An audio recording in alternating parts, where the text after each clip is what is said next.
Bom dia, hoje nós estamos com a 17ª aula do livro de Hebreus, nosso tema desse semestre, deste ano, e hoje a 17ª aula, então é Hebreus capítulo 11, versículos 8 a 19. Vamos orar primeiro para que Deus nos abençoe nesse estudo. Santo Deus, eterno Pai, que maravilhosas lições nós aprendemos de Ti, ó Deus, através da Tua palavra, através da Bíblia.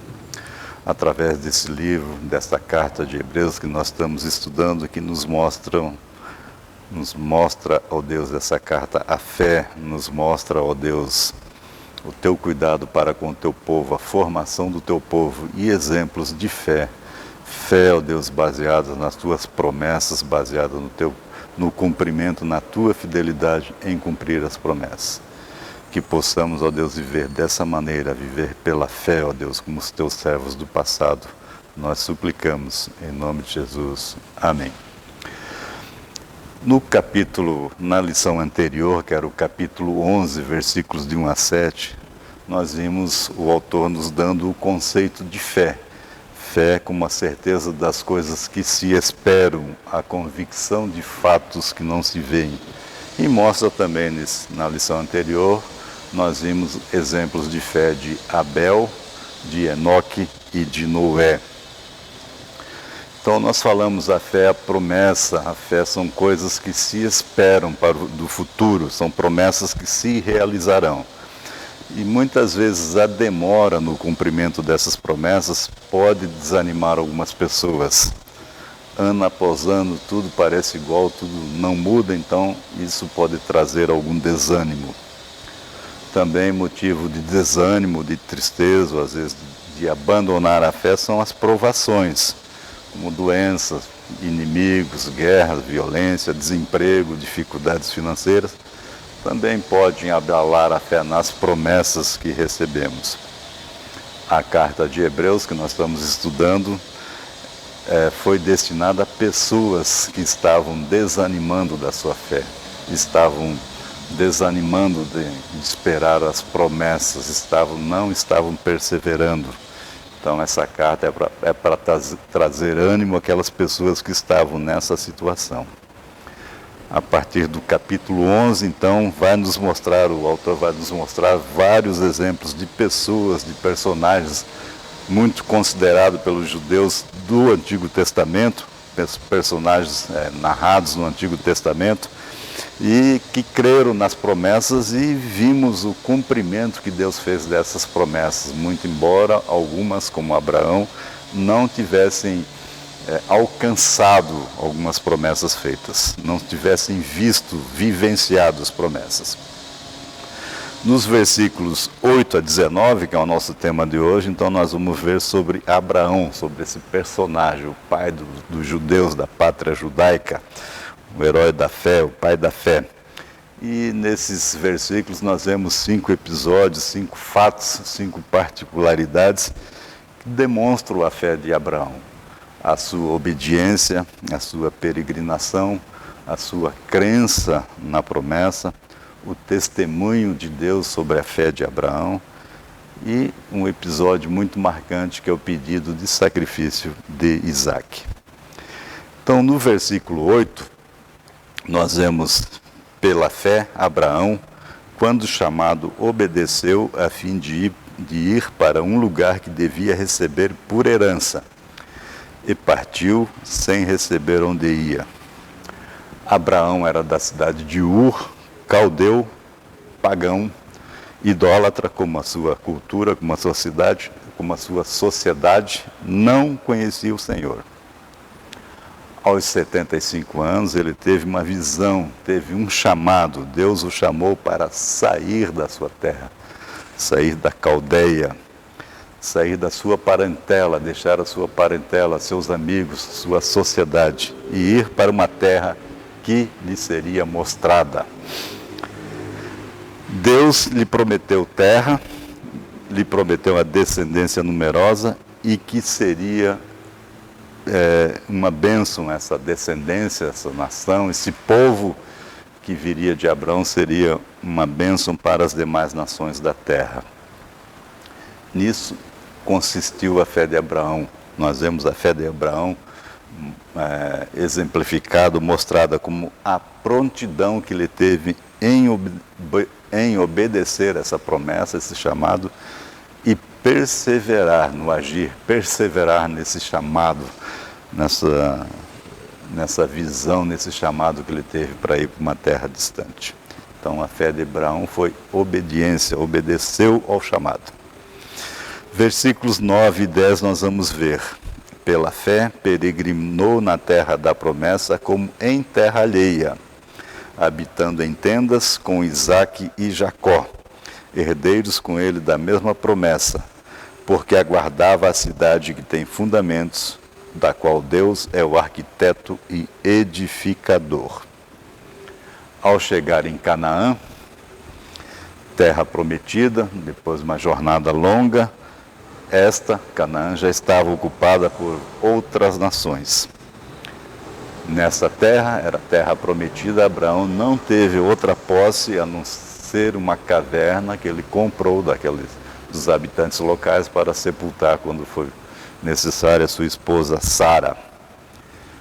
Aos próprios moradores dessa terra, onde ele também começou a morar, como morando em tendas, como nômade, ele se identificou como peregrino.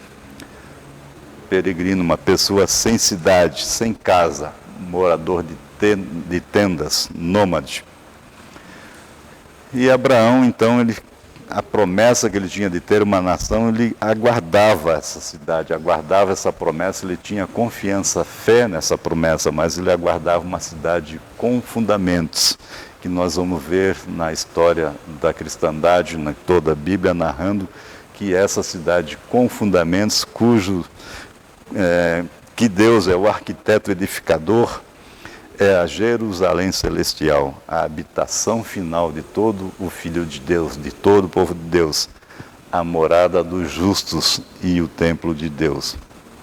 É um forte contraste, falar nessa cidade com fundamentos, que é Jerusalém celestial, fundamentos eternos, e com o que ele estava passando no momento, morando tendas que você arma num período num lugar, no outro período no outro lugar, não há uma edificação fixa, perene, que permanece no lugar. Nós também, muito embora habitemos em cidade, em nossas casas, que tem fundamento sólido, fundamento feito pela ciência da engenharia, mas também tudo isso passará. Quantas cidades nós vemos na nossa história que hoje são ruínas? No entanto, essa cidade que está edificada por Deus, que tem o fundamento celestial, é eterna, é a Jerusalém celestial, esta não passará. Então Abraão, na verdade, creu nessa promessa, que a terra dele, o destino final, não era Canaã, mas a Jerusalém celestial. Versículos 11 e 12. Pela fé, também a própria Sara recebeu poder para ser mãe, não obstante o avançado de sua idade, pois teve por fiel aquele que lhe havia feito a promessa. Por isso, também de aliás, já amortecido, saiu uma posteridade tão numerosa como as estrelas do céu e inumerável como a areia que está na praia do mar. Esses versículos, então, tratam de uma outra promessa do chamado de Abraão, também a promessa de que ele teria descendente, que sairia dele um povo numeroso. Abraão e Sara, quando receberam esse chamado, já eram idosos. E Sara, ainda além de idosa, era estéril, não tinha nenhum filho. Quando de receber essa promessa, ela riu de incredulidade. Promessa de um filho para uma senhora idosa e estéril, ela riu, incrédula, mas depois esse riso se transformou em riso de alegria. Tanto é que o nome Isaque significa riso, lembra riso, mas riso de alegria, de felicidade. Então esses dois versículos vão dizer que de um amortecido, já Passado o tempo, né, saiu uma posteridade numerosa como as estrelas do céu e a areia do mar. Quando o autor escreveu Hebreus, já milhares, 4 mil anos à frente dessa promessa de Abrão, quando foi escrita a carta de Hebreus, os judeus já eram um povo numeroso, já tinha milhões de pessoas espalhados pelo mundo todo. Todos descendentes de Abraão, todos vieram dessa linhagem, Abraão, Isaque, Jacó e os seus descendentes, as 12 tribos. Abraão visualizou isso somente pela fé, porque pessoalmente ele viu, experimentou, vivenciou apenas com seu filho Isaque e com seus 2 netos, Esaú e Jacó, todos eles peregrinos como Abraão. Então, mais uma demonstração da fé de Abraão. Creu que Deus pode fazer o impossível. Abraão e Sara creram que Deus lhes daria um filho, cujo descendente dessa linhagem, desse descendente, desse filho de Abraão, viria o Messias, que abençoaria o mundo todo. Para nós, essa promessa hoje soa como que impossível, como ridículo. Imagine naquela época que nem tinha a ciência genética como nós temos hoje, a pessoa de idade, uma mulher estéril ter filho. Mas para Deus, que é o autor da vida, que é o Criador, que é o sustentador, tudo é possível. Para Deus pode, sim, uma mulher estéril e idosa ter filho com seu marido já também idoso e amortecido pelos anos. Versículos 13 a 16. Todos estes morreram na fé, sem ter obtido as promessas, vendo-as, porém, de longe e saudando-as, e confessando que eram estrangeiros e peregrinos sobre a terra. Porque os que falam desse modo manifestam estar procurando uma pátria. E, se na verdade se lembrassem daquela de onde saíram, teriam oportunidade de voltar. Mas agora aspiram a uma pátria superior, isto é, celestial. Por isso, Deus não se envergonha deles, de ser chamado seu Deus, porquanto lhes preparou uma cidade. Aqui, então, o autor está falando um pouco sobre a fé de Abraão, de Isaque e de Jacó, e, inclusive, é muito interessante, dizendo o testemunho que Deus dá da fé desses patriarcas, quando se dá a conhecer no Antigo Testamento e no Novo Testamento também como o Deus de Abraão, o Deus de Isaque e o Deus de Jacó. Deus não se importa de ser chamado dessa maneira, é um testemunho da fé desses 3 personagens. Quando nós vimos na aula anterior a fé sobre a fé de Noé, nós vimos que Noé construiu a arca por 120 anos pela fé, sendo zombado, motivo de zombaria, mas ele viu a sua promessa. Ele entrou na arca, sobreviveu ao dilúvio, viu a promessa que ele tinha recebido ser cumprida. Abraão morreu e não viu a promessa de uma descendência numerosa, porque ele conheceu apenas o seu filho e seus 2 netos. E também não viu a posse da terra, nem os seus descendentes diretos, Isaque, Esaú e Jacó, tiveram a posse daquela terra. Eles morreram, Abraão, seu filho e netos, morreram na fé. Mas vendo de longe essas promessas, entenderam, conheceram, vislumbraram, visualizaram essa promessa, e saudando as promessas, confessando sempre que eram peregrinos em busca de um lar definitivo. Eles creram que essa promessa que eles estavam esperando, que eles vislumbravam, que eles visualizavam, essa promessa da posse de ter uma terra, uma pátria celestial, essa pátria era muito interessante, muito melhor do que qualquer outra pátria que eles pudessem possuir. Tanto é que eles jamais cogitaram de voltar para a Mesopotâmia, a sua pátria natal, porque eles sabiam que a pátria que eles estavam esperando, a peregrinação que eles estavam experimentando e que levaria a essa pátria celestial, levaria uma pátria celestial muito melhor, porque é onde estariam diretamente na presença de Deus. Por isso, pela fé deles nessas promessas, é que Deus se dá a conhecer em muitas ocasiões como Deus de Abraão, Deus de Isaac e Deus de Jacó. Testemunho da fé desses seus filhos.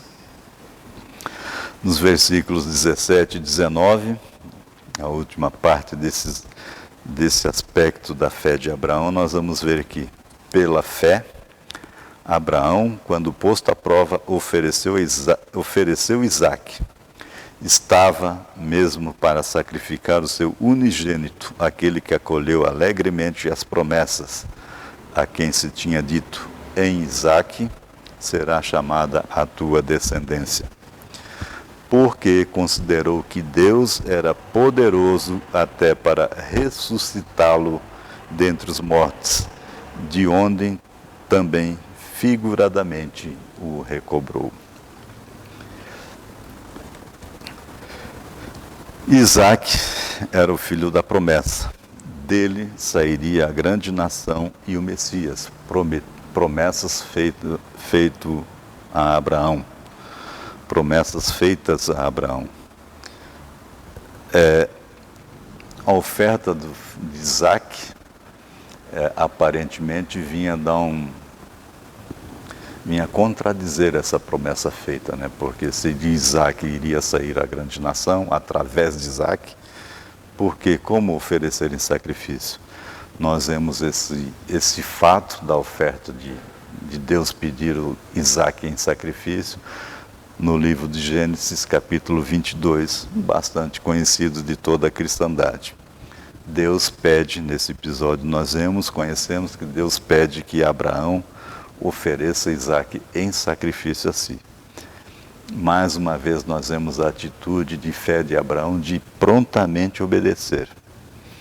Por crer que Deus era poderoso até para ressuscitar o Isaque, se fosse o caso.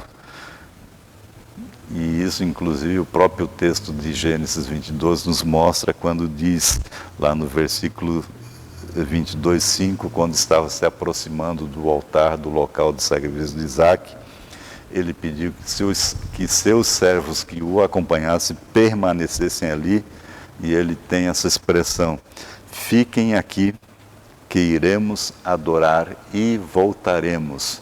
Ele foi para o altar, ele e seu filho, e usa inclusive essa expressão no plural, dizendo voltaremos. Ele não considerava que deixaria seu filho ali, que o seu filho ficaria morto e ficaria ali seria, a promessa estaria encerrada. Ele considerava que Deus, mesmo que ele sacrificasse seu filho, Deus o ressuscitaria. E isso demonstra a fé que Abraão tinha, que Deus promete que não falha. Nem que se fosse o caso, precisasse ressuscitar alguém da morte, quando ressurreição não tinha nenhum registro ainda de ter havido ressurreição. Nós vamos ver depois registros de pessoas mortas que foram ressurretas pelo poder de Deus. A Bíblia, então, esse texto vai nos afirmar que, figuradamente, Abraão recuperou seu filho da morte. Seu filho, sim, morto, teve morte, experimentou figuradamente a morte, mas pela ação de Deus de colocar um sacrifício substitutivo, um sacrifício vicário, Isaque não foi oferecido, não foi morto e foi recuperado da morte. Essa é a nossa situação também, né? Nós deveríamos ter morrido, estar mortos por nossos pecados, mas também recuperamos a vida através de um sacrifício substitutivo, o Cordeiro de Deus, o Filho de Deus que morreu em nosso lugar. Então, nós vemos através desse relato da fé de Abraão, que a nossa fé é muito semelhante a Abraão. Como homens, como Abraão também foi, homem normal, igual a gente, nós também esperamos o Messias. No nosso caso, a segunda volta do Messias prometido desde a eternidade. E esperamos também aquela pátria nossa celestial. Aqui nós somos peregrinos. Muito embora nós tenhamos aqui a nossa cidadania, a nossa casa, a nossa moradia, nossa parentela, nossos amigos, toda a nossa vida girando em torno aqui do nosso país, da nossa cidade, mas aqui nós somos peregrinos porque o nosso destino final é aquela cidade com fundamentos, a Jerusalém Celestial, cujo arquiteto e edificador é Deus nosso Senhor. Nós confiamos nessas promessas, confiamos que Deus cumprirá a sua promessa. Isso Deus comunica ao nosso coração. Quando nós entendemos como nós, pela ação de Deus em nossa vida, nós cremos que as promessas serão cumpridas. Assim como nós vemos historicamente pelo relato da Bíblia, pelo relato da história, que Deus cumpriu a Abraão, cumpriu a seus filhos do passado, todas as promessas feitas. Não saberemos se veremos nós pessoalmente a volta de Cristo, mas saberemos como Abraão que essa promessa será cumprida. É um fato que se realizará em nosso tempo, em nossos dias ou depois dos nossos dias, não sabemos. Muitos acreditam em Jesus, muitos acreditam em Deus, muitos acreditam inclusive na sua volta, sabem disso, mas têm obediência à vontade de Deus, obedecem ao chamado de Deus, obedecem à vontade de Deus. Muitos creem em Deus, muitos aceitam a Deus, mas comportam-se como peregrinos, ou seja, estão realmente preparados e esperando essa pátria celestial, essa Jerusalém, essa cidade celestial, que é a habitação, que é a morada de Deus, onde estaremos todos no reino de Deus. A fé, muitas vezes, essa demora aparente de cumprir as promessas, de se realizarem as promessas, pode nos fazer vacilar, pode às vezes fazer a fé de declinar, diminuir. Mas uma vez então nós temos a recomendação da própria Bíblia que diz: a fé vem pela pregação e a pregação pela palavra de Cristo. É a palavra de Deus na Bíblia, é o exemplo de Deus, é estar sempre presente, sempre lendo, meditando, aprendendo sobre a promessa de Deus e sua realização, que fortalece a nossa fé. Tenhamos então sempre essa responsabilidade ou essa iniciativa na nossa vida de estarmos meditando na palavra de Deus, em comunhão com Deus, para não vacilarmos.